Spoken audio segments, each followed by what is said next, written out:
కేసులు, ఈ కేసులు నిలిచే కేసులు కాదు. వాదనలు అయిపోతే చాలు, ఈ ఆస్తులు మనకు వస్తాయనే కదా నమ్మకంతోనే కదా మీరు కూడా సంతకం పెట్టారు. ప్రతి కాగితం మీద సంతకం పెట్టారు కదా.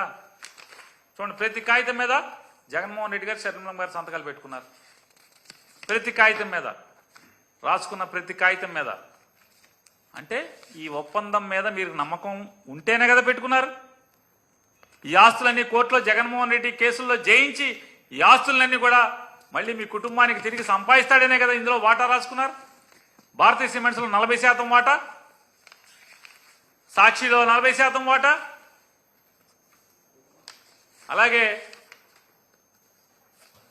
పల్నాడులో ఉన్నటువంటి సరస్వతి పవర్ అండ్ ఇండస్ట్రీస్ 100కు 100% వాటా మీదని రాసుకున్నారు కదా.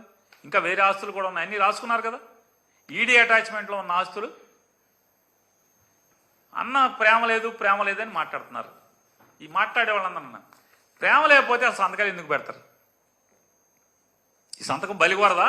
ఎప్పటికైనా జగన్మోహన్ రెడ్డి అడ్డం తిరగలడా అనుకుందాం. మనం అనుకుంటే నేను పెట్టనంటే ఎవరేం చేస్తారు? మీరందరూ మాట్లాడుతున్నారుగా, రాజ్యసభ ఇవ్వలేదు, లోక్సభ ఇవ్వలేదని, అధికారంలో వాటా ఇవ్వలేదని. దీన్ని కూడా అలాగే ఇది నేను సంపాదించుకున్నాను ఏమన్నా నేను అనలేడా? డబ్బు పిచ్చే అయితే అమ్మా ఇదంతా నేను సంపాదించుకున్నానమ్మా, కావాలంటే నీకు ఇన్కమ్ ట్యాక్స్ రిటర్న్స్ ఇస్తాను చూసుకో, మొత్తం ప్రతి పైసా నేనే సంపాదించుకున్నాను, నీకేం పంచాల్సిన అవసరం లేదమ్మా అని అనలేడా? డబ్బు పిచ్చోడు అయితే జగన్ గారు. ఇది కాబట్టే నువ్వు అడగంగానే సంతకాలు పెట్టాడు. మొత్తం మీ అమ్మగారి ప్రేమతో ప్రతి పేజీలో ఆస్తుల లెక్కలో ప్రతిదీ శర్మిలమ్మ గారి సంతకం.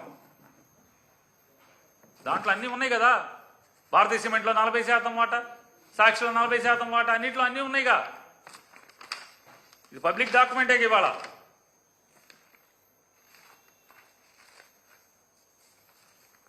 ఇవాళ చంద్రబాబు నాయుడు మీకు సుట్టం అయిపోయాడు. చంద్రబాబు మాట్లాడతాడు, ఏంటంటున్నాడు ఆయన? నిన్న అక్కడ పత్తిత్తి కౌర్లు